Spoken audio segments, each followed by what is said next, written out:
Christmas ಹಬ್ಬದ ದಿನವೇ ಘನಘೋರ ದುರಂತ ನಡೆದು ಹೋಗಿದೆ. ಬಸ್ ಹತ್ತಿದವರ ಬದುಕೇ ಭಸ್ಮವಾಗಿದೆ. ಊರು ತಲುಪಬೇಕಿದ್ದವರು ಮಧ್ಯ ದಾರಿಯಲ್ಲೇ ಬೆಂಕಿಗೆ ಆಹುತಿಯಾಗಿದ್ದಾರೆ. ಚಿತ್ರದುರ್ಗದ ಬಳಿ ಭೀಕರ ಘಟನೆ ನಡೆದಿದೆ. ಇಷ್ಟಕ್ಕೂ ಈ ಅಪಘಾತ ಆಗಿದ್ದು ಹೇಗೆ? ಸಾವಿನ ದವಡೆಗೆ ಸಿಲುಕಿ ತಪ್ಪಿಸಿಕೊಂಡವರು ಹೇಳಿದ್ದೇನು?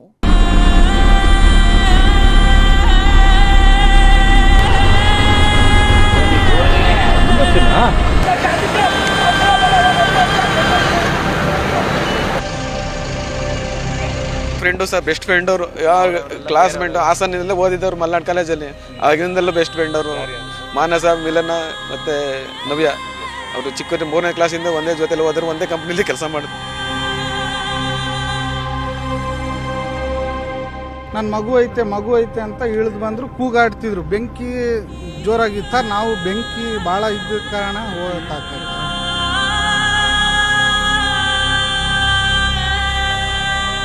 ಸ್ಕೂಲ್ ಬಸ್ಸು ಪ್ರವಾಸಕ್ಕೆ ಹೋಗ್ತಿದ್ರು.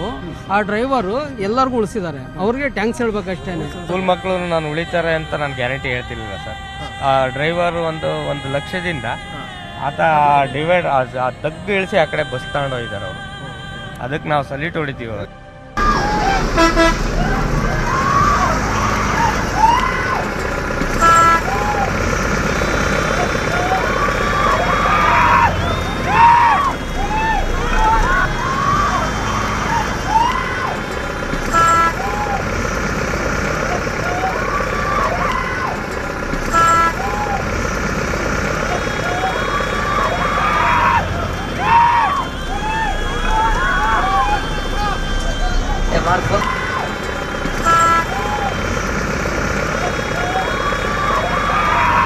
ಭಾಳ ಟ್ರೈ ಮಾಡಿದ.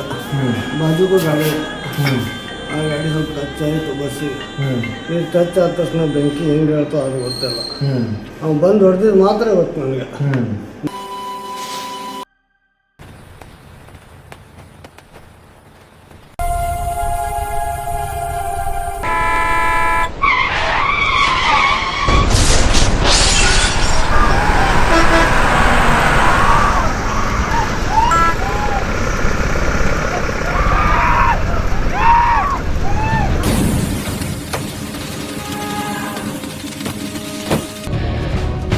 ಅವರೆಲ್ಲ ಕ್ರಿಸ್ಮಸ್ ರಜೆ ಅಂತ ಊರಿಗೆ ಗೋಕರ್ಣಗೆ ಹೋಗ್ತಾ ಇದ್ರು.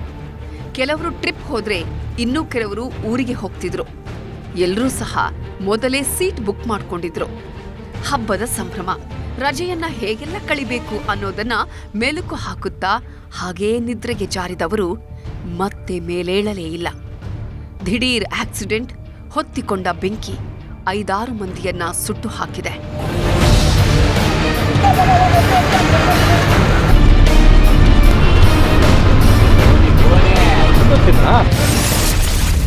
ನಡು ರಸ್ತೆಯಲ್ಲೇ ಬಸ್ ಧಗಧಗ, ಮಲಗಿದ್ದವರು ಸಜೀವ ದಹನ. ಉರಿತಾ ಇರೋ ಬೆಂಕಿಯಲ್ಲೇ ಕಿಟಕಿ ಗಾಜು ಒಡೆದು ಹಾರಿದ್ರು. ಬೆಚ್ಚಿ ಬೀಳಿಸೋ ಬೆಂಕಿ ದುರಂತ, 25 ಮಂದಿ ಬಚಾವಾಗಿದ್ ಹೇಗೆ? ಧಗಧಗ ಅಂತ ಹೊತ್ತಿ ಉರಿತಾ ಇರೋ ಬಸ್ಸು, ಹೊರಗೆ ಬರಲಾಗದೆ ಒಳಗೆ ಸುಟ್ಟು ಹೋಗ್ತಾ ಇರೋ ಪ್ರಯಾಣಿಕರು, ಕಣ್ಣ ಮುಂದೆ ದುರಂತ ನಡೀತಾ ಇದ್ರೂ ಏನೂ ಮಾಡಲಾಗದೆ ಅಸಹಾಯಕವಾಗಿ ನೋಡ್ತಾ ಇರೋ ಜನ. ಇದೆಲ್ಲ ನಡೆದಿರೋದು ಚಿತ್ರದುರ್ಗದ ಜವಗೊಂಡನಹಳ್ಳಿ ಬಳಿಯ ಹೈವೇ ರಸ್ತೆಯಲ್ಲಿ. ಕೆಲವೇ ಗಂಟೆಗಳಲ್ಲಿ ಇಡೀ ಬಸ್ ಸುಟ್ಟು ಭಸ್ಮ ಆಗಿದ್ದು, ಅದರಲ್ಲೇ ಸಿಕ್ಕಾಕೊಂಡಿದ್ದ 5 ಪ್ರಯಾಣಿಕರು, ಒಬ್ಬ ಕಂಟೈನರ್ ಚಾಲಕ ಸುಟ್ಟು ಕರಕಲಾಗಿದ್ದಾರೆ.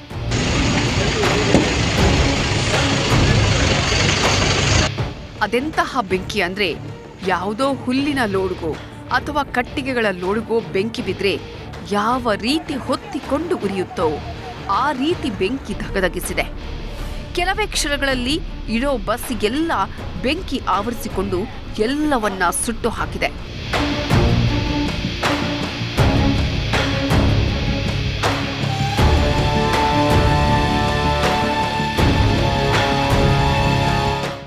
ಒಂದು ಹಂತದ ನಂತರ ಬಸ್ಸಿನ ಒಳಗೆ ಇದ್ದವರು ಹೊರಗೆ ಬರಬೇಕು ಅಂದ್ಕೊಂಡ್ರು ಅದು ಸಾಧ್ಯ ಆಗಲಿಲ್ಲ. ಕೆಲವೇ ನಿಮಿಷಗಳಲ್ಲಿ ಬಸ್ ಸಂಪೂರ್ಣವಾಗಿ ಸುಟ್ಟು ಹೋಗಿದೆ. ಅದಕ್ಕೆ ಬಸ್ನಿಂದ ಕೆಳಗೆ ಹಾರಿರೋ ಪ್ರಯಾಣಿಕರಿಗೂ ಸಹ ಸುಟ್ಟ ಗಾಯಗಳಾಗಿವೆ. ಮಧ್ಯರಾತ್ರಿ ಅವಘಡ ನಡೆದಿರೋದ್ರಿಂದ ಎಲ್ಲರೂ ಗಾಢ ನಿದ್ರೆಯಲ್ಲಿದ್ರು. ಎಸಿ ಬಸ್ ಆಗಿದ್ರಿಂದ ಎಲ್ಲವೂ ಬಂದಾಗಿತ್ತು. ಬಸ್ ಡೋರ್ ಸಹ ಬಂದಾಗಿತ್ತು. ಸ್ವಲ್ಪ ಎಚ್ಚರ ಇದ್ದವರು ಬಸ್ಗೆ ಏನೋ ಆಯ್ತು ಅನ್ನೋದು ಗೊತ್ತಾಗ್ತಾ ಇದ್ದಂತೆ ಎದ್ದು ಆಚೆ ಹೋಗೋದಕ್ಕೆ ಪ್ರಯತ್ನಿಸಿದ್ರು. ಕಿಟಕಿಗಳನ್ನ ತೆಗೆದು ಅದರಿಂದ ಹಾರಿ ಎಸ್ಕೇಪ್ ಆದ್ರು. ಆದ್ರೆ ಅಷ್ಟರಲ್ಲೇ ಬೆಂಕಿ ದೊಡ್ಡ ಮಟ್ಟದಲ್ಲಿ ಹೊತ್ಕೊಳ್ತು. ಬಸ್ನಲ್ಲಿದ್ದ ಇನ್ನೂ 5-6 ಮಂದಿ ಆಚೆ ಬರಲು ಆಗ್ಲೇ ಇಲ್ಲ. ಕೆಲವರು ನಿದ್ದೆಯಲ್ಲೇ ಇದ್ದಿದ್ರಿಂದ ಎಚ್ಚರಗೊಳ್ಳೋದು ತಡ ಆಯ್ತಾ. ಎದ್ದೇಳುವಷ್ಟರಲ್ಲಿ ಬೆಂಕಿ ಬಸ್ನಾದ್ಯಂತ ವ್ಯಾಪಿಸಿಕೊಂಡಿತ್ತು. ನಂತರ ಎದ್ದು ಆಚೆ ಬರಬೇಕು ಅಂದ್ರೂ ಆಗ್ಲಿಲ್ಲ. ಬೆಂಕಿಯ ಕೆನ್ನಾಲಿಗೆಯಲ್ಲಿ ಸಿಲುಕಿ ಹೊರಬರಲು ಆಗದೆ ವಿಲ ವಿಲ ಒದ್ದಾಡಿ ಪ್ರಾಣ ಬಿಟ್ಟಿದ್ದಾರೆ.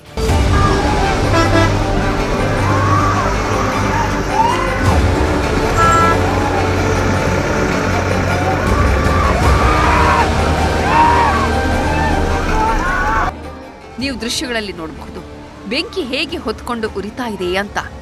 ಬಸ್ಸಿನ ಮೇಲೆಲ್ಲ ಭಾರೀ ಪ್ರಮಾಣದಲ್ಲಿ ಬೆಂಕಿ ಧಗಧಗಿಸ್ತಾ ಇದೆ. ಕ್ಷಣ ಕ್ಷಣಕ್ಕೂ ಬೆಂಕಿ ದೊಡ್ಡದಾಗ್ತಾ ಇರೋದನ್ನ ನೀವು ದೃಶ್ಯಗಳಲ್ಲಿ ನೋಡಬಹುದು. ಅಲ್ಲಿನ ಸ್ಥಳೀಯರು, ಪೊಲೀಸರು ಮತ್ತು ಅಗ್ನಿಶಾಮಕ ದಳಕ್ಕೆ ಮಾಹಿತಿ ಕೊಡುವಷ್ಟರಲ್ಲೇ ಬಸ್ ಸಂಪೂರ್ಣ ಸುಟ್ಟು ಹೋಗಿತ್ತು. ಆಗಬೇಕಿದ್ದ ಅನಾಹುತ ಆಗಿ ಹೋಗಿತ್ತು. 6 ಮಂದಿ ಸಜೀವ ದಹನವಾಗಿದ್ರು. ಬಸ್ನಲ್ಲಿದ್ದ ವಸ್ತುಗಳೆಲ್ಲ ಸುಟ್ಟು ಬೂದಿಯಾಗಿದ್ವು.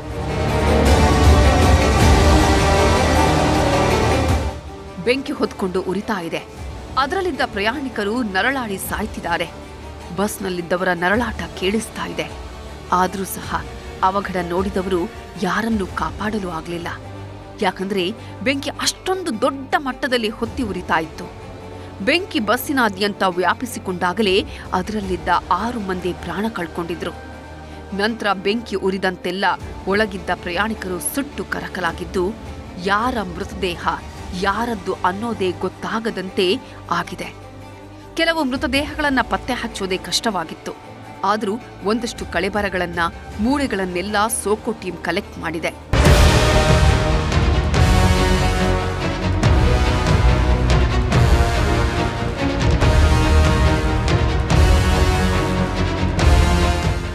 ಕೆಲವೇ ಗಂಟೆಗಳಲ್ಲಿ ಬಸ್ಸು ಯಾವ ರೀತಿ ಸುಟ್ಟು ಹೋಗಿತ್ತು ಅಂದ್ರೆ ಅದು ನಿಜವಾಗ್ಲೂ AC ಬಸ್ಸಾ ಅಂತ ಡೌಟ್ ಬರೋ ರೀತಿ ಸುಟ್ಟು ಭಸ್ಮ ಆಗಿದೆ.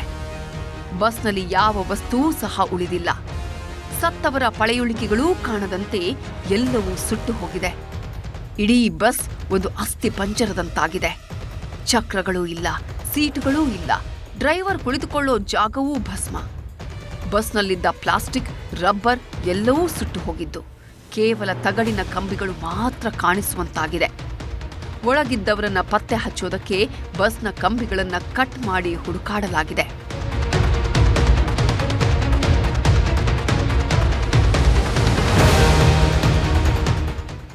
ಘಟನಾ ಸ್ಥಳಕ್ಕೆ ಪೊಲೀಸರು, ಅಧಿಕಾರಿಗಳು ಭೇಟಿ ಕೊಡ್ತಿದ್ದು ಎಲ್ಲವನ್ನ ಪರಿಶೀಲನೆ ಮಾಡಿದ್ದಾರೆ. ಮೃತಪಟ್ಟ ವ್ಯಕ್ತಿಗಳನ್ನ ಪತ್ತೆ ಹಚ್ಚೋ ಕೆಲಸ ಮಾಡಲಾಗಿದೆ. ಮತ್ತೊಂದೆಡೆ ತಮ್ಮವರು ಹೊರಟಿದ್ದ ಬಸ್ ಸುಟ್ಟು ಹೋಗಿದೆ ಅನ್ನೋದು ಗೊತ್ತಾಗ್ತಾ ಇದ್ದಂತೆ ಪೋಷಕರು ಗಾಬರಿಗೊಂಡಿದ್ದು ಫೋನ್ ಮಾಡಿ ವಿಚಾರಿಸಿಕೊಂಡಿದ್ದಾರೆ. ಬದುಕುಳಿದವರು ಅವರೇ ತಮ್ಮ ಪೋಷಕರಿಗೆ ಕರೆ ಮಾಡಿ ಸುದ್ದಿ ಮುಟ್ಟಿಸಿದ್ದಾರೆ. ಮತ್ತೊಂದು ಕಡೆ ಬಸ್ನಿಂದ ಕೆಳಗೆ ಇಳಿದು ಬಚಾವಾದ 19 ಮಂದಿಯಲ್ಲಿ ಕೆಲವರು ಸಣ್ಣ ಪುಟ್ಟ ಗಾಯಗಳೊಂದಿಗೆ ಆಸ್ಪತ್ರೆ ಸೇರಿದ್ದು, ವಿಕ್ಟೋರಿಯಾ ಆಸ್ಪತ್ರೆ ಹಾಗೆಯೇ ಅಪೋಲೋ ಆಸ್ಪತ್ರೆಯಲ್ಲಿ ಕೆಲವರು ಚಿಕಿತ್ಸೆಯನ್ನ ಪಡೆದುಕೊಳ್ತಿದ್ದಾರೆ. ಬೆಂಗಳೂರಿನಿಂದ ಗೋಕರ್ಣಕ್ಕೆ ಹೋಗ್ತಾ ಇದ್ದ ಪ್ರಯಾಣಿಕರು ಅವಘಡದಿಂದ ಬಚಾವಾದ ನಂತರ ಮತ್ತೆ ಬೆಂಗಳೂರಿಗೆ ವಾಪಸ್ಸಾಗಿದ್ದು, ಬೆಂಗಳೂರಿನ ಆಸ್ಪತ್ರೆಗಳಲ್ಲಿ ಚಿಕಿತ್ಸೆ ಪಡೆದುಕೊಳ್ತಿದ್ದಾರೆ. ಕೆಲವರಿಗೆ 20% ಸುಟ್ಟ ಗಾಯಗಳು ಆಗಿವೆ ಅನ್ನೋದು ಗೊತ್ತಾಗಿದೆ. ಇನ್ನೂ ಕೆಲವರು ಕೆಳಗೆ ಹಾರಿದ್ರಿಂದ ಕೈಕಾಲುಗಳನ್ನು ಮುರಿದುಕೊಂಡಿದ್ದಾರೆ. ಇಬ್ಬರಿಗೆ ಕಾಲ್ಗೆ ಏಟಾಗಿದೆ, ಒಬ್ಬರಿಗೆ ಕಾಲ್ಗೆ ಫ್ರಾಕ್ಚರ್ ಆಗಿದೆ, ಇನ್ನೊಬ್ಬರಿಗೆ ಕಾಲ್ಗೆ ಸ್ಟಿಚಸ್ ಬಿದ್ದಿದ್ದಾವೆ. ಇನ್ನೊಂದು ನನ್ನ ಮಗಳಿಗೆ ಸ್ವಲ್ಪ ಹಣೆ ಮೇಲೆ ಗಾಯ ಆಗಿದೆ. ಸ್ವಲ್ಪ ಪ್ಯಾನಿಕ್ ಆಗಿದ್ದಾರೆ ಮಕ್ಕಳು. ಯಾವ ಸೀಟಲ್ಲಿ ಇದ್ರು ಮೇಡಮ್? ಮತ್ತೆ ಅವ್ರಿಗೆ ಹೇಗೆ ಬಂದ್ರು? ಅವರು ಬ್ಯಾಕ್ ಸೈಡ್ ಸೀಟಲ್ಲಿ ಇದ್ರು. ಸೊ ಕಂಟೈನರ್ ಬಸ್ಗೆ ಹೊಡೆದಾಗ ಒಂದು ಗ್ಲಾಸ್ ಬ್ರೇಕ್ ಆಗಿದೆ ಹಿಂದ್ಗಡೆ. ಸೊ ವಿಂಡೋ ಇಂದ ಹೊರಗಡೆಗೆ ಜಂಪ್ ಮಾಡಿ ಇವರು ಹೊರಗಡೆ ಬಂದಿದ್ದಾರೆ. ಸೊ ಫಸ್ಟ್ ಏಡ್ ಸಿರಾ ಹಾಸ್ಪಿಟಲ್ ಅಲ್ಲಿ ಮಾಡಿಸ್ಕೊಂಡು ಆಮೇಲೆ ಇಲ್ಲಿ ಕರ್ಕೊಂಡ್ ಬಂದಿದ್ದೇವೆ. ದುರಂತ ನಡೆದಿದ್ದು ಹೇಗೆ? ಬಸ್ನಲ್ಲಿ ಒಟ್ಟಾರೆ 33 ಮಂದಿ ಪ್ರಯಾಣವನ್ನ ಮಾಡ್ತಾ ಇದ್ರು. ಅದರಲ್ಲಿ 28ಕ್ಕೂ ಹೆಚ್ಚು ಮಂದಿ ಸಾವಿನ ದವಡೆಯಿಂದ ಪಾರಾಗಿದ್ದಾರೆ ಅಂತ ಹೇಳಲಾಗ್ತಿದೆ. ಒಂದು ದೊಡ್ಡ ಟ್ರಕ್ ಡಿವೈಡರ್ಗೆ ಗುದ್ದಿ ನಂತರ ಬಸ್ಗೆ ಡಿಕ್ಕಿ ಹೊಡೆದ ಪರಿಣಾಮ ಬಸ್ಸಿಗೆ ಬೆಂಕಿ ಹೊತ್ಕೊಂಡು ಈ ಅವಘಡ ಸಂಭವಿಸಿದೆ. ಟ್ರಕ್ ಬಸ್ಸಿನ ಪೆಟ್ರೋಲ್ ಟ್ಯಾಂಕ್ಗೆ ಡಿಕ್ಕಿ ಹಾಕಿದ್ರಿಂದ ಅಷ್ಟೊಂದು ಭಯಾನಕವಾದ ಬೆಂಕಿ ಆವರಿಸಿಕೊಳ್ತು ಅಂತ ಬಸ್ನಿಂದ ಕೆಳಗೆ ಹಾರಿ ಪಾರಾದವರು ಹೇಳಿದ್ದಾರೆ. At 3 o'clock, I don't know exactly, but what I found out was a truck from the opposite lane came towards our lane. So we crashed. The truck crashed. Then it happened. So the truck, our bus got crashed and it started burning. Everyone was in a deep sleep at that time. You know Kannada? Not that fluent. Okay. So exactly what happened that time? I'm not sure. How you escaped from there? So when the fire just came to light, so I climbed up and jumped out. You jumped from window? Yeah. You broken window or It was already broken. Okay. ಕೆಲವರು ಕೆಳಗೆ ಹಾರಿ ಅಲ್ಲಿಂದ ಓಡ್ ಹೋಗಿದ್ದಾರೆ. ಇನ್ನೂ ಕೆಲವರು ಕಣ್ಣೆದುರೇ ಸುಟ್ಟು ಹೋಗ್ತಾ ಇರೋರನ್ನೂ ನೋಡಿ ಕಾಪಾಡೋದಿಕ್ಕೂ ಆಗದೆ ಅಲ್ಲೇ ಕಿರ್ಚಾಡಿದ್ದಾರೆ. ಅಯ್ಯೋ ಕಾಪಾಡಿ ಕಾಪಾಡಿ ಅಂತ ಕೂಗ್ಕೊಂಡಿದ್ದಾರೆ. ಆದರೆ ಆ ಬೆಂಕಿಯಲ್ಲಿ ಯಾರೂ ಸಹ ಬಸ್ಸಿನ ಒಳಗೆ ಹೋಗಿ ಒಳಗಿದ್ದವರನ್ನ ಕಾಪಾಡಲು ಆಗಿಲ್ಲ. ಒಳಗಿದ್ದವರು ಒಳಗೆ ಸುಟ್ಟು ಭಸ್ಮ ಆಗಿದ್ದಾರೆ. ಆಚೆಗೆ ಧುಮುಕಿದವರು ಆ ಭೀಕರ ದೃಶ್ಯಗಳನ್ನು ನೋಡಿ ಬೆಚ್ಚಿ ಬಿದ್ದಿದ್ದಾರೆ.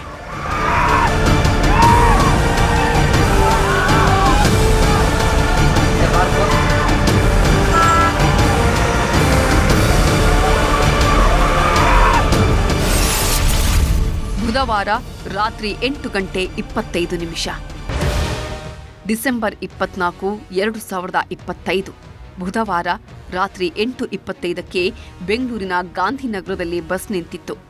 ಸೀಬರ್ಡ್ ಕಚೇರಿ ಮುಂದೆಯೇ ಪ್ರಯಾಣಿಕರನ್ನ ಹತ್ತಿಸಿಕೊಂಡಿತ್ತು. ಈ ಸೀಬರ್ಡ್ ಬಸ್ನಲ್ಲಿ ಒಟ್ಟು 33 ಜನ ಪ್ರಯಾಣಿಕರಿದ್ದರು. 2 ಬಸ್ ಸಿಬ್ಬಂದಿ ಇದ್ರು. ಈ ಬಸ್ನಲ್ಲಿ ಪ್ರಯಾಣಿಸ್ತಾ ಇದ್ದ ಪ್ರಯಾಣಿಕರು ಗೋಕರ್ಣಕ್ಕೆ ಟಿಕೆಟ್ ಬುಕ್ ಮಾಡಿದ್ರು. ಇನ್ನು ಉಳಿದವರಲ್ಲಿ 2 ಶಿವಮೊಗ್ಗಕ್ಕೆ ಮತ್ತು 2 ಕುಮಟಾಕ್ಕೆ ಪ್ರಯಾಣ ಬೆಳೆಸ್ತಾ ಇದ್ರು. ಇವರ ಪ್ರಯಾಣ ಬೆಂಗಳೂರಿನ ಆನಂದರಾವ್ ಸರ್ಕಲ್ನಿಂದ ಆರಂಭವಾಗಿತ್ತು. 9 ಗಂಟೆಯ ನಂತರ ಬಸ್ಸು ಬೆಂಗಳೂರನ್ನ ಬಿಟ್ಟಿತ್ತು.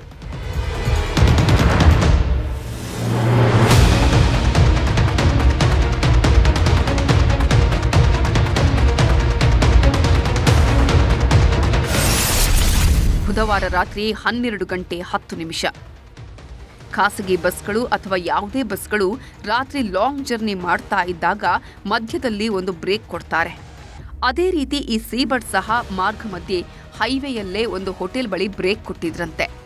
12 ಗಂಟೆ ಸುಮಾರಿಗೆ ವಾಶ್ರೂಮ್ಗೆ ಹೋಗೋದಕ್ಕೆ ಬ್ರೇಕ್ ಕೊಟ್ಟಿದ್ರಂತೆ. ಅಲ್ಲಿವರೆಗೆ ಬಸ್ ಸಹ ಬಹಳ ನಿಧಾನವಾಗಿ ಹೋಗ್ತಿತ್ತಂತೆ. ಆದರೆ ಬ್ರೇಕ್ ಆದ್ಮೇಲೆ ಬಹಳ ಜೋರಾಗಿ ಬಸ್ ಹೋಗೋದಕ್ಕೆ ಶುರು ಮಾಡಿತ್ತು. ಮಧ್ಯರಾತ್ರಿ 1:30 ಶಿರಾ ಬಳಿ ಟೋಲ್ ಪಾಸ್. ಹೈವೇಯಲ್ಲಿ ಒಂದ್ ಕಡೆ ಬ್ರೇಕ್ ಕೊಟ್ಟ ನಂತರ ಬಸ್ ಸ್ಪೀಡ್ ಜಾಸ್ತಿ ಮಾಡಿತ್ತು. ತುಮಕೂರು ಜಿಲ್ಲೆ ಶಿರಾ ಬಳಿಯ ಕರೆಜೀವನಹಳ್ಳಿ ಬಳಿ ಟೋಲ್ ಒಂದು ಕ್ರಾಸ್ ಮಾಡಿರೋ ವಿಡಿಯೋ ಸಹ ಲಭ್ಯವಾಗಿದೆ. ರಾತ್ರಿ 1:30 ಸುಮಾರಿಗೆ ಟೋಲ್ ಪ್ಲಾಜಾ ಪಾಸ್ ಆಗಿದ್ದು ಆ ವಿಡಿಯೋ ಲಭ್ಯವಾಗಿದೆ. ಶಿರಾ ಮೂಲಕ ಚಿತ್ರದುರ್ಗ ಕಡೆ ತೆರಳುವಾಗ ಹಿರಿಯೂರು ಬಳಿ ದುರಂತ ಸಂಭವಿಸಿದೆ. ಗುರುವಾರ ಮುಂಜಾನೆ 3 ಗಂಟೆ. ಗುರುವಾರ ಮುಂಜಾನೆ ಸುಮಾರು 3 ಗಂಟೆ ಆಗಿರಬಹುದು. ಎದುರುಗಡೆಯಿಂದ ವೇಗವಾಗಿ ಬೆಂಗಳೂರು ಕಡೆಗೆ ಬರ್ತಾ ಇದ್ದ ಟ್ರಕ್ ಡಿವೈಡರ್ಗೆ ಡಿಕ್ಕಿಯಾಗಿ ನಂತರ ಸೀಬರ್ಡ್ ಬಸ್ಗೆ ಡಿಕ್ಕಿಯಾಗಿತ್ತು. KS01 AE 5217 ಈ ನಂಬರಿನ ಖಾಸಗಿ ಸೀಬರ್ಡ್ ಕಂಪನಿ ಬಸ್ಸಿಗೆ HR 38 AB 3455 ನಂಬರಿನ ಕಂಟೈನರ್ ಲಾರಿ ಡಿಕ್ಕಿಯಾಗಿತ್ತು. ಕಂಟೈನರ್ ಡಿವೈಡರಿಗೆ ಡಿಕ್ಕಿ ಹೊಡೆದು ಎದುರಿಗೆ ಬರ್ತಾ ಇದ್ದ ಬಸ್ಗೆ ಡಿಕ್ಕಿ ಹೊಡೆದಿತ್ತು. ಆ ರಭಸಕ್ಕೆ ಬಸ್ಸು ನಜ್ಜುಗುಜ್ಜಾಗಿತ್ತು. ಟ್ರಕ್ನಲ್ಲಿದ್ದ ಡ್ರೈವರೂ ಸಹ ಬಸ್ನೊಳಗೆ ಸಿಕ್ಕಾಕೊಂಡಿದ್ದ. ಡ್ರೈವರ್ ಅಪಘಾತದ ರಭಸಕ್ಕೆ ಗಂಭೀರವಾಗಿ ಗಾಯಗೊಂಡಿದ್ದು ನಂತರ ಬಸ್ಸಿಗೆ ಬೆಂಕಿ ಹೊತ್ತಿಕೊಂಡಿತ್ತು.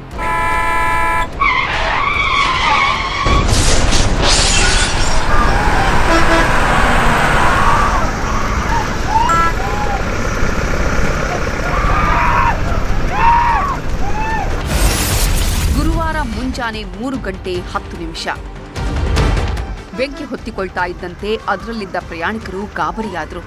ಬೆಂಕಿ ಬಸ್ ಒಳಗೆ ಬರ್ತಿದ್ದಂತೆ ಕೆಲವರು ಕಿಟಕಿ ಗ್ಲಾಸ್ ಒಡೆದು ಆಚೆಗೆ ಧುಮುಕಿದ್ರು. ಸುಮಾರು 20ಕ್ಕೂ ಹೆಚ್ಚು ಮಂದಿ ಬಸ್ನಿಂದ ಕೆಳಗೆ ಹಾರಿ ಎಸ್ಕೇಪ್ ಆಗಿದ್ರು. ಆದರೆ 5-6 ಮಂದಿ ಪ್ರಯಾಣಿಕರು ಬಸ್ನಿಂದ ಆಚೆ ಬರೋವಷ್ಟರಲ್ಲೇ ಬೆಂಕಿ ದಟ್ಟವಾಗಿ ಆವರಿಸಿಕೊಂಡು ಕೆಳಗೆ ಹಾರಿದವರು ಪೊಲೀಸರಿಗೆ ವಿಷಯವನ್ನ ತಿಳಿಸೋ ಕೆಲಸ ಮಾಡಿ ಗಾಯಾಳುಗಳು ಆಸ್ಪತ್ರೆಗೆ ದಾಖಲಾಗಿದ್ರು.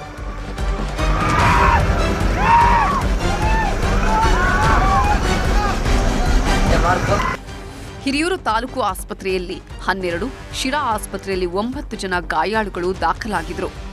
ವಿಚಾರ ಗೊತ್ತಾದ ಒಂದು ಗಂಟೆಯಲ್ಲೇ ಪೊಲೀಸರು ಸ್ಥಳಕ್ಕೆ ಭೇಟಿ ಕೊಟ್ಟು ಪರಿಶೀಲನೆ ನಡೆಸಿದ್ರು. ಬೆಳಗ್ಗೆ 6 ಗಂಟೆ ಸುಮಾರಿಗೆ ಆಂಬ್ಯುಲೆನ್ಸ್, ಪೊಲೀಸರು ಎಲ್ಲರೂ ಸ್ಥಳಕ್ಕೆ ಬಂದು ಬಸ್ಸಿನ ಒಳಗೆ ಹುಡುಕಾಟ ಆರಂಭಿಸಿದ್ರು.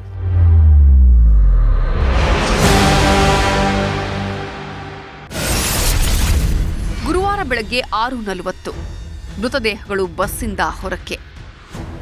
ಬೆಳಕಾಗ್ತಾ ಇದ್ದಂತೆ ಅಧಿಕಾರಿಗಳು, ಪೊಲೀಸರು ಎಲ್ಲರೂ ಘಟನೆ ನಡೆದ ಸ್ಥಳಕ್ಕೆ ಆಗಮಿಸಿದ್ರು. ಬಸ್ ಅದಾಗಲೇ ನಜ್ಜುಗುಜ್ಜಾಗಿ ಸುಟ್ಟು ಕರಕಲಾಗಿತ್ತು. ಬಸ್ಸಿನ ಒಳಗೆ ಹೋಗೋದಿಕ್ಕೂ ಸಾಧ್ಯ ಆಗ್ತಿರ್ಲಿಲ್ಲ. ಕೊನೆಗೆ ಬಸ್ಸಿನ ಕೆಲವು ಭಾಗಗಳನ್ನ ಕಟ್ಟರ್ನಿಂದ ಕಟ್ ಮಾಡಿ ಅದರಲ್ಲಿದ್ದ ವಸ್ತುಗಳನ್ನ ಆಚೆ ತೆಗೆಯಲಾಯಿತು.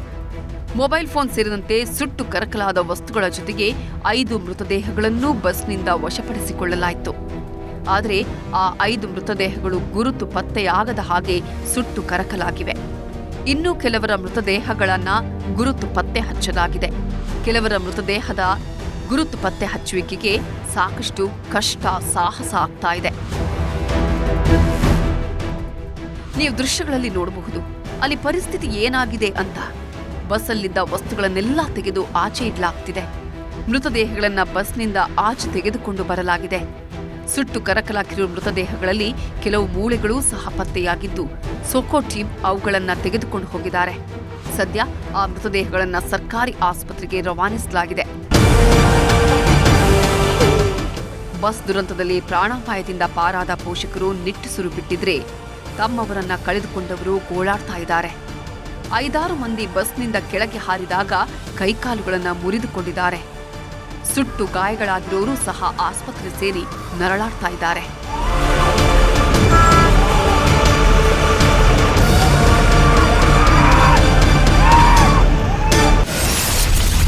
ಪ್ರಯಾಣಿಕರ ಪಾಲಿಗೆ ಯಮನಾದ ಟ್ರಕ್ ಡ್ರೈವರ್. ಕೂದಲೆಳೆಯ ಅಂತರದಲ್ಲಿ ಬಚಾವಾದರೂ 40 ಮಕ್ಕಳು. ಬೆಂಕಿಯಿಂದ ತಪ್ಪಿಸಿಕೊಂಡು ಬಂದವರು ಹೇಳಿದ್ದೇನು?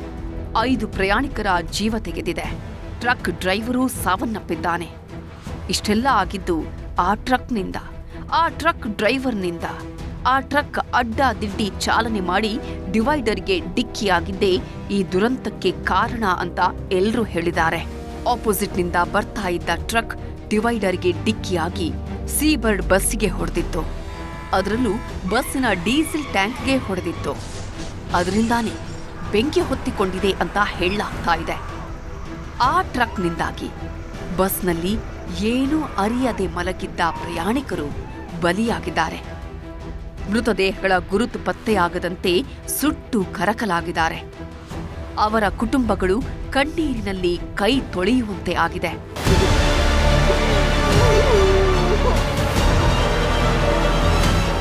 ಇನ್ನು ಬಸ್ಗೆ ಬೆಂಕಿ ಬೀಳ್ತಿದ್ದಂತೆ ಎಲ್ಲರೂ ತಪ್ಪಿಸಿಕೊಳ್ಳಲು ಯತ್ನಿಸಿದ್ದಾರೆ.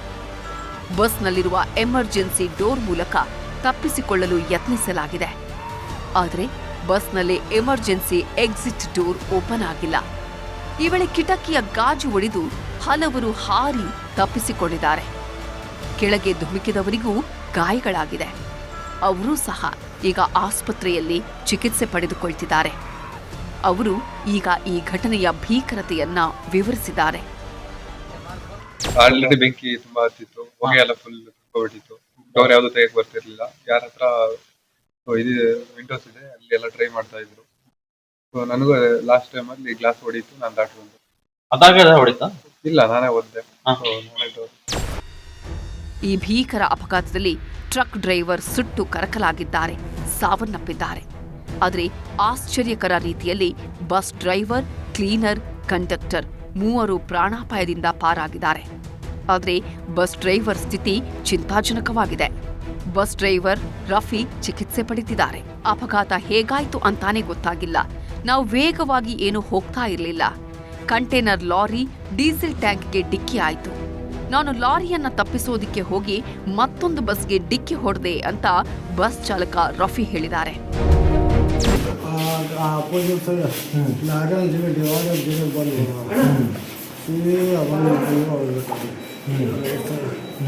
ಭಾಳ ಟ್ರೈ ಮಾಡಿದೆ. ಬಾಜುಗೂ ಗಾಡಿ ಆ ಗಾಡಿ ಸ್ವಲ್ಪ ಟಚ್ ಆಯಿತು ಬಸ್ಸಿಗೆ. ಈ ಟಚ್ ಆದ ತಕ್ಷಣ ಬೆಂಕಿ ಹೆಂಗೆ ಹೇಳ್ತೋ ಅದು ಗೊತ್ತಿಲ್ಲ. ಇನ್ನು ಈ ಸೀಬರ್ಡ್ ಬಸ್ನಲ್ಲಿ ನಿಯಮ ಮೀರಿ ಭಾರೀ ಲಗೇಜ್ ತೆಗೆದುಕೊಂಡು ಹೋಗಲಾಗ್ತಾ ಇತ್ತು ಎನ್ನಲಾಗಿದೆ. ಬಸ್ನ ಟಾಪಲ್ಲಿ ಭಾರೀ ಲಗೇಜ್ಗಳನ್ನು ಹಾಕಲಾಗಿತ್ತು. ಇನ್ನು ಬಸ್ನಲ್ಲಿ ಲಗೇಜ್ ತೆಗೆದುಕೊಂಡು ಹೋಗಲು ಅವಕಾಶ ಇಲ್ಲದಿದ್ರೂ ಸಹ ನಿಯಮಗಳನ್ನ ಗಾಳಿಗೆ ತೂರಲಾಗಿದೆ ಎನ್ನಲಾಗ್ತಿದೆ. ಈ ಲಗೇಜ್ನಿಂದಲೂ ದೊಡ್ಡ ಮಟ್ಟದಲ್ಲಿ ಬೆಂಕಿ ಹೊತ್ತಿಕೊಂಡಿದ್ದು ಅದು ಸಹ ದುರಂತ ದೊಡ್ಡದಾಗಲು ಕಾರಣವಾಗಿದೆ. ಸದ್ಯ ಹಿರಿಯೂರು ಆಸ್ಪತ್ರೆಯಲ್ಲಿ ಒಂದಷ್ಟು ಮಂದಿ ಚಿಕಿತ್ಸೆ ಪಡೆದುಕೊಳ್ತಾ ಇದ್ದು, ಚಿತ್ರದುರ್ಗ ಎಸ್ಪಿ ರಂಜಿತ್ ಕುಮಾರ್ ಬಂಡಾರು ಆಸ್ಪತ್ರೆಗೆ ಭೇಟಿ ಕೊಟ್ಟಿದ್ದಾರೆ, ಮಾಹಿತಿಯನ್ನ ಕೊಟ್ಟಿದ್ದಾರೆ. 5 ಮೃತದೇಹಗಳು ನಮಗೆ ಬಸ್ಸಿನಿಂದ ರಿಕವರಿ ಆಗಿದೆ ಮತ್ತು ಒಂದು ಮೃತದೇಹ ಲಾರಿ ಡ್ರೈವರ್ದು. ಒಟ್ಟು 6 ಮೃತದೇಹಗಳನ್ನು ನಾವು ಕಲೆಕ್ಟ್ ಮಾಡಿದ್ವಿ. ನಮಗೆ ಸಿಕ್ಕಿರುವಂಥ ಬಾಡಿಗಳು ಕೂಡ 4 ಅಡಲ್ಟ್ ಬಾಡಿ ಮತ್ತು 1 ಮಗುದು ಬಾಡಿ ಇದೆ. ಸೊ ಅವರ ಸಂಬಂಧಿಕರ ಕಡೆಯಿಂದ ನಾವು ಅದನ್ನು ಐಡೆಂಟಿಫೈ ಮಾಡಿಸ್ತಾ ಇದ್ವಿ. ಗಾಯಗೊಂಡವರು ಅಬ್ಬಾ ಅಂತೂ ಬದುಕಿದ್ವಿ ಅಂತ ನಿಟ್ಟುಸಿರು ಬಿಡ್ತಾ ಇದ್ರೆ, ದುರಂತದಲ್ಲಿ ಪ್ರಾಣ ಕಳೆದುಕೊಂಡವರ ಪೋಷಕರು ಕಣ್ಣೀರು ಹಾಕ್ತಾ ಇದ್ದಾರೆ. ನವ್ಯ ಅನ್ನೋ ಯುವತಿ ಸಹ ಬಸ್ ದುರಂತದಲ್ಲಿ ಪ್ರಾಣ ಕಳ್ಕೊಂಡಿದ್ದು, ಅವರ ತಂದೆ ಹಿರಿಯೂರು ತಾಲೂಕು ಆಸ್ಪತ್ರೆ ಬಳಿ ಗೋಳಾಡಿದ್ದಾರೆ. ನವ್ಯ, ಮಾನಸ, ಮಿಲನ ಒಟ್ಟಿಗೆ ಕೆಲಸ ಮಾಡ್ತಾ ಇದ್ರು. ಏಪ್ರಿಲ್ನಲ್ಲಿ ನವ್ಯ ಮದುವೆ ನಿಶ್ಚಯ ಆಗಿತ್ತು. 3 ಗೆಳತಿಯರೂ ಸೇರಿ ದೇಗುಲಕ್ಕೆ ಹೋಗ್ತೀವಿ ಅಂತ ಹೇಳಿದ್ರು. ನಿನ್ನೆ ರಾತ್ರಿ ಮಗಳ ಜೊತೆ ಮಾತನಾಡಿದ್ವಿ, ಇವತ್ತು ಬೆಳಗ್ಗೆ ಕಾಲ್ ಮಾಡಿದ್ದೆ, ಆದರೆ ಸ್ವಿಚ್ ಆಫ್ ಆಗಿದೆ ಅಂತ ಕಣ್ಣೀರು ಹಾಕಿದ್ರು. ಬೆಂಗಳೂರಿಂದ ಸರ್ ಸಿಗಂದೂರ್ಗ ಗೋಕರ್ಣ ಹೋಗ್ತೀನಿ ಅಂತ ಟ್ರಿಪ್ ಹಾಕಿದ್ರು ಸರ್. ದೇವಸ್ಥಾನ ರಜಾ ಇದೆ ಅಂದ್ಬಿಟ್ಟು ಅವರು ಬೆಂಗಳೂರಲ್ಲಿ ಕೆಲಸ ಮಾಡ್ತಾರೆ ಸಾಫ್ಟ್ವೇರ್ ಇಂಜಿನಿಯರ್ ಆಗಿ. 3 ಜನ ಫ್ರೆಂಡು ಸರ್, ಬೆಸ್ಟ್ ಫ್ರೆಂಡ್ ಅವರು, ಕ್ಲಾಸ್ಮೇಟ್, ಹಾಸನದಲ್ಲೇ ಓದಿದ್ದವ್ರು, ಮಲ್ನಾಡ್ ಕಾಲೇಜಲ್ಲಿ ಆಗಿಂದಲೂ ಬೆಸ್ಟ್ ಫ್ರೆಂಡ್ ಅವರು. ಮಾನಸ, ಮಿಲನ ಮತ್ತೆ ನವ್ಯ ಅವರು ಚಿಕ್ಕ 3ನೇ ಕ್ಲಾಸಿಂದ ಒಂದೇ ಜೊತೆಲಿ ಹೋದ್ರು, ಒಂದೇ ಕಂಪ್ನಿಲಿ ಕೆಲಸ ಮಾಡಿದ್ರು. ಮಿಲನ್ ಅವ್ರು ಮಾತಾಡ್ಸೋದ್ರ ಏನ್ ಹೇಳ್ತಾ ಇದಾರೆ ಅವರು? ಅದು ಅದೇ ಅವರು ಅದು ಹೇಳಿದ್ದು, ಹಿಂಗೆ ಈ ಥರ ಆಯಿತು, ಏನು ಗಾಬರಿ ನಾವು ಎತ್ತಗೆ ಚಿಳ್ಳಾದ ಅಂತ ಗೊತ್ತಿಲ್ಲ, ನಾನು ಒಂದು ಹಾಸ್ಪಿಟಲ್ ಇದ್ದೀನಿ ಅಂತ ಹೇಳಿದ್ರು ಅಷ್ಟೇ. ಜಸ್ಟ್ 1 ನಿಮಿಷದಲ್ಲಿ ಅಪಘಾತ ಆಗಿ ಹೋಗಿತ್ತು. 10-15 ನಿಮಿಷಗಳಲ್ಲೇ ಬೆಂಕಿ ಹೊತ್ತಿಕೊಂಡಿತ್ತು. ಕೆಲವೇ ಗಂಟೆಗಳಲ್ಲಿ ಬಸ್ನಲ್ಲಿದ್ದವರು ಸಜೀವ ದಹನ ಆಗಿದ್ರು. ಸದ್ಯ ಈ ದುರಂತ ಇಡೀ ರಾಜ್ಯವನ್ನ ಬೆಚ್ಚಿ ಬೀಳಿಸಿದ್ದು, ಜನರು, ಜನಪ್ರತಿನಿಧಿಗಳು ಮಡಿದವರಿಗೆ ಸಂತಾಪ ಸೂಚಿಸಿದ್ದಾರೆ. ಸರ್ಕಾರದಿಂದ ಮಡಿದವರಿಗೆ ಮತ್ತು ಗಾಯಾಳುಗಳಿಗೆ ಪರಿಹಾರ ಘೋಷಣೆ ಮಾಡಲಾಗಿದೆ.